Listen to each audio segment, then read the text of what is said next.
کہ آنکھ حرام کی طرف نہ دیکھے، زبان حرام گفتگو نہ کرے، کان میں حرام آواز نہ جائے، اگر انسان ان چیزوں کی رعایت کرتا ہے تب جا کے باطنی طور کے اوپر بھی پاک ہو جاتا ہے۔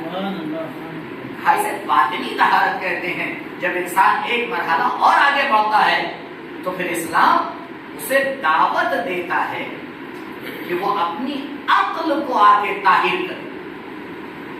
عقل کی طہارت کا کیا مطلب ہے؟ عقل کو بھی دھویا ہوا جاتا ہے۔ کہاں؟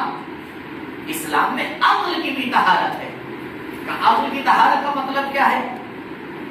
عقل کی طہارت کا مطلب یہ ہے کہ وہ فیصلہ لو جو عقل کے مطابق ہو۔ سبحان اللہ۔ عقل کی پاکیزگی کا مطلب یہ ہے ان کی مانو جو عقل کے مطابق ہو۔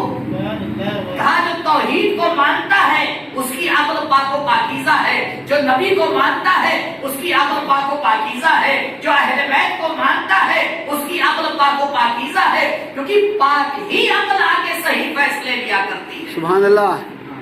اگر عقل پاک اور طاہر نہیں ہے تو صحیح فیصلے کہاں سے لے گی؟ آپ دیکھیں دنیا میں بڑے بڑے عقل والے ہیں لیکن ان کے فیصلے ہمیشہ صحیح نہیں ہوتے۔ کیوں؟ کیونکہ صحیح فیصلہ لینے کے لیے عقل کا صحیح ہونا شرط ہے۔ سبحان اللہ۔ جو ذریعہ ہے فیصلہ لینے کا اگر وہی صحیح نہیں ہے تو فیصلہ بھی غلط ہوگا۔ بھائی اگر کیلکولیٹر غلط ہے، خراب ہے، تو آپ کو یہ امید ہے کہ اس سے رزلٹ صحیح آئے گا؟ آ ہی نہیں سکتا۔ تو جو پروردگار نے ہمارے وجود میں کیلکولیشن کی ایک مشین رکھی ہے بنام عقل، یہ اسی وقت صحیح کام کرتی ہے جب انسان کی عقل طیب اور طاہر ہو۔ میں ایک دو مثالیں دیتا ہوں آپ کی خدمت میں۔ اگر انسان دیکھیں موت سے ہر انسان کو ڈر لگتا ہے لیکن شہید کیوں مسکرا کے موت کو گلے لگا لیتا ہے؟ فرق کیا ہے ان دونوں میں؟ عزیزوں دونوں کی عقل میں فرق ہے، کیونکہ عام انسان کی عقل فیصلہ یہ لیتی ہے کہ اگر مرو گے تو ختم ہو جاؤ گے۔ سبحان اللہ۔ شہید کی عقل آگے یہ فیصلہ لیتی ہے اگر مرو گے تو باقی رہ جاؤ گے۔ کیا کہنے، سبحان اللہ۔ تو یہ فیصلہ ہر عقل نہیں لے پاتی ہے۔ اس عقل کا طیب و طاہر ہونا ضروری ہے۔ جہاں پوری دنیا ڈر رہی ہے وہاں آگے کربلا کا جوان کہہ رہا ہے چچا جان موت ہمارے لیے شہد سے زیادہ شیرین ہے۔ سبحان اللہ۔ موت ہمارے لیے شہد سے زیادہ شیرین ہے۔ یہ کون سی عقل ہے جو یہ آگے جواب دے رہی ہے؟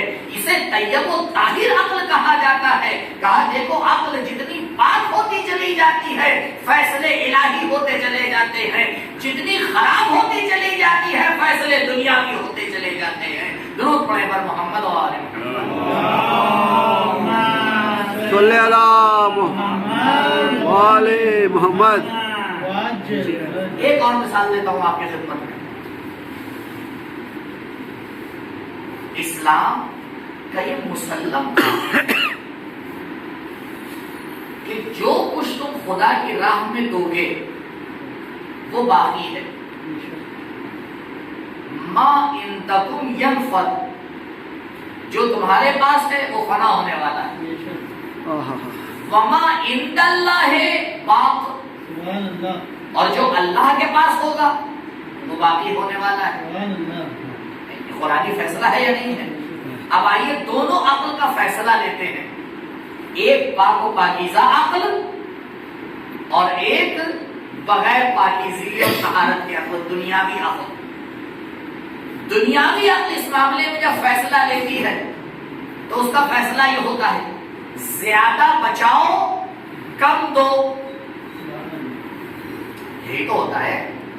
آپ نے کتنی اپنی زندگی میں ایسے لوگ دیکھے ہیں کہ جو اپنا آدھا مال خدا کی راہ میں دے دیتے۔ ابھی تو انسان آدھے کا فیصلہ نہیں لے پایا ہے، آدھے سے زیادہ کا کہاں سے لے گا؟ لیکن ہم نے دیکھے ہیں، ہم نے تاریخ میں ایسی ہستیاں بھی دیکھی ہیں جو ایک سال میں 2 مرتبہ اپنے پورے مال کو 2 حصوں میں تقسیم کرتے تھے، آدھا خدا کی راہ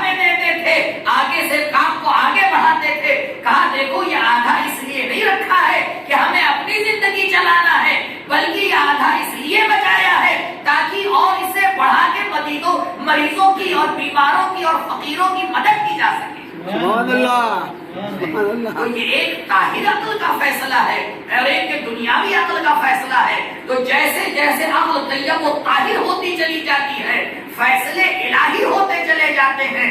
جیسے ہی عقل دنیاوی ہوتی چلی جاتی ہے فیصلے بھی دنیاوی ہوتے چلے جاتے ہیں. کیا کہنے سبحان اللہ. ہاں ہاں کہا ایک عقل کی طہارت. یہ عقل کی طہارت اسلام میں بہت اہمیت رکھتی ہے, بہت اہمیت رکھتی ہے. لوگوں نے آگے جنگ کا ماحول بنایا اور جنگ کے صفین کے مقدمات دھیرے دھیرے فراہم ہوئے. اس سے پہلے کہ مولا کا لشکر اس میدان میں پہنچتا معاویہ کا لشکر پہلے پہنچا اور پہنچنے کے بعد اس نے پانی کے اوپر قبضہ کر لیا.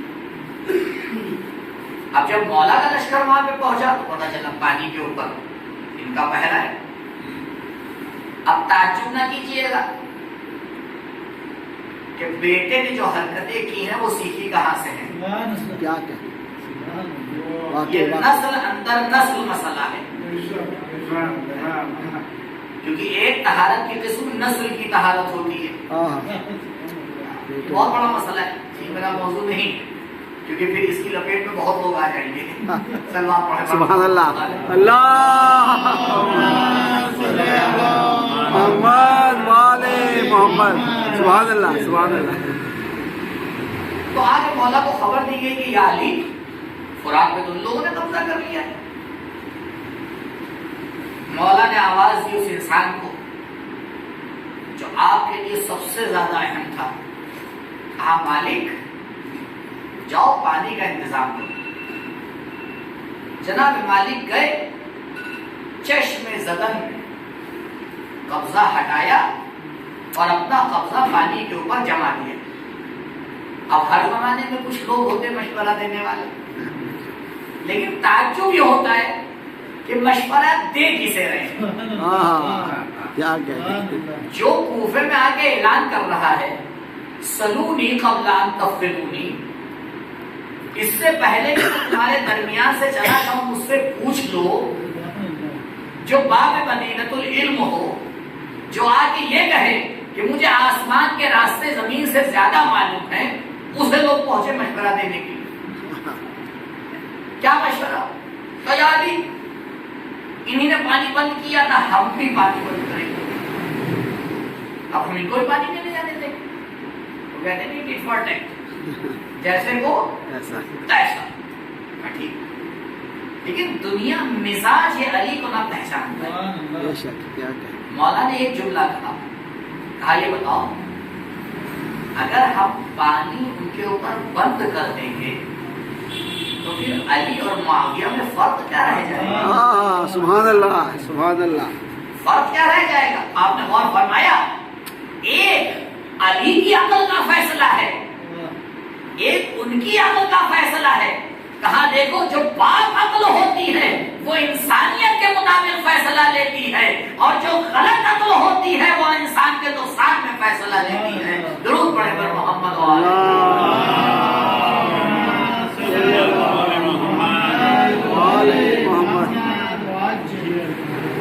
عقل کی طہارت بہت زیادہ ضروری ہے.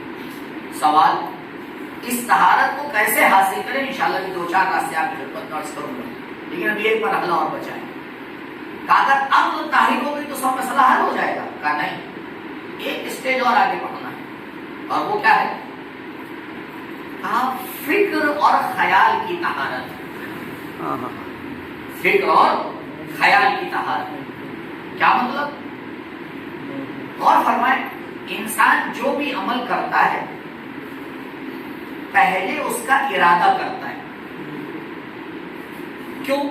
کیونکہ اگر بغیر ارادے کے کوئی کام کرے تو پھر اس کے اوپر کوئی سزا نہیں.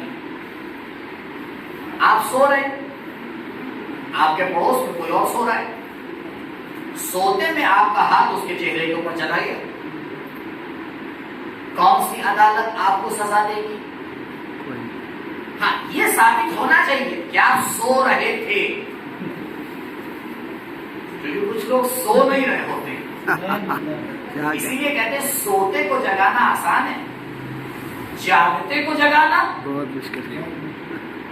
یہ پیغام شیعت ایسا ہی ہے قبلہ، یہ جب سوتے لوگوں کے پاس پہنچتا ہے تو وہ چپ چاپ قبول کر لیتے ہیں، لیکن جب تاریخ میں جاگتے لوگوں کو ہم سناتے ہیں تو وہ کبھی قبول نہیں کرتے ہیں۔ تو تعجب مت کیجیے گا، کیونکہ سوتے ہوئے کو جگایا جا سکتا ہے، جاگتے کو نہیں جگایا جا سکتا، کیونکہ اگر اسے جاگنا ہی ہوتا تو وہ سونے کا بہانہ کیوں کرتا؟ سبحان اللہ، اسے قبول ہی کرنا ہوتا تو سونے کا بہانہ کیوں بنا رہا ہوتا؟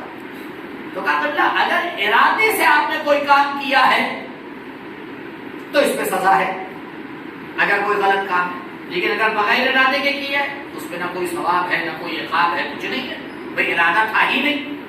تو ہر کام ایفیکٹ ہوتا ہے ہمارے ارادے کا، اور ارادہ نتیجہ ہوتا ہے ہماری سوچ کا۔ پہلے انسان سوچتا ہے، فیصلہ لیتا ہے، تب جا کے کہیں ارادہ کرتا ہے۔ تو مولا نے آگے بالکل سینٹر پوائنٹ پہ ہاتھ رکھا، کہا دیکھو ایک وہ چیز جس کی طہارت کی ضرورت ہے وہ ہے انسان کے خیالات، انسان کی فکر۔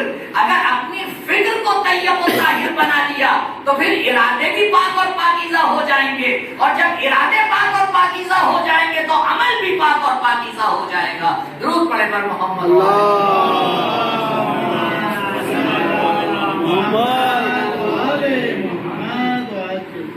کنٹرول کہاں عقل کے اوپر بلکہ انسان کی تھنکنگ سے شروع ہوتا ہے۔ آپ دیکھیں انسان جو ہے کبھی اس کے ذہن میں کوئی فکر آ جاتی ہے، اگر وہیں پر اس نے ختم کر دیا اسے تو بات ہی ختم ہو گئی، اور اگر ختم نہیں کیا تو اب یہ چلتی رہتی ہے۔ شیطان آج اسے بھڑکاتا رہتا ہے، دھیرے دھیرے دھیرے دھیرے ایک مدت کے بعد وہ جو غلط فیصلہ لیا تھا وہ آگے عمل کی صورت میں سامنے آ جاتا ہے۔ جب حاکم کوفہ نے عمر سعد سے آ کے یہ کہا کہ میں تمہیں حسین سے جنگ کرنے کے لیے بھیجنا چاہتا ہوں، تو عمر سعد نے 1 مہینے کی فرصت مانگی، تو میں 1 مہینے سوچ کے جواب دوں گا۔ تو عبید اللہ نے کہا نہیں، 1 رات کی فرصت، صرف 1 رات۔ پوری رات یہ انسان سوچتا رہا کہ کرنا کیا ہے، لیکن ذہن میں خیال تھا کہ رائے کی حکومت مل جائے گی۔ اس خیال نے صحیح فیصلہ نہیں لینے دیا۔ آپ سوچیں تاریخ میں ملتا ہے کہ آج شب عاشور یا اس سے 1 دن پہلے مولا نے اکیلے میں بلا کے بات کی عمر سعد سے کہ تو جو کر رہا ہے اس کے بارے میں غور کر لیا ہے، کیا کرنے جا رہا ہے، کیا تیرا فیصلہ ہے؟ وہاں سے چپ ہو کے چلا گیا، لیکن کیا وہی جو فیصلہ لے چکا تھا۔ بہت اہم ہوتا ہے عزیزو کہ انسان اپنی فکر کے اوپر، اپنے خیال کے اوپر آ کے کنٹرول کرے۔ کیوں؟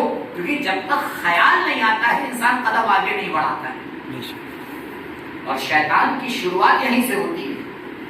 پہلا حملہ اس کا انسان کے خیال کے اوپر ہوتا ہے۔ اسی لیے ذہنی بیماری انسان کے جسم کو برباد کر دیتی ہے۔ بے شک بے شک، سبحان اللہ۔ ذہنی بیماری آپ دیکھیں، انسان صحیح و سالم میں دھیرے دھیرے آپ کو دیکھے کہ بھائی کیا ہو رہا ہے۔ تو ذہن کو آگے پاک و پاکیزہ رکھنا یہ عقل سے زیادہ ضروری ہے، جسم سے زیادہ ضروری ہے۔ بے شک بے شک، سبحان اللہ۔ یعنی بیمار جسم صحیح عقل اور خیال کے ساتھ چل جاتا ہے، کیا کہنے، سبحان اللہ۔ لیکن صحیح جسم غلط خیال اور ٹینشن کے ساتھ آگے نہیں بڑھ پاتا ہے۔ کیا کہنے، سبحان اللہ سبحان اللہ۔ اگر انسان ذہنی کنٹرول رکھے پھر آپ دیکھیے کس طرح سے آگے بڑھا جاتا ہے۔ بہت سے ہمارے جوان بہت زیادہ پڑھتے ہیں لیکن پیپر خراب ہو جاتا ہے، ذہنی ٹینشن،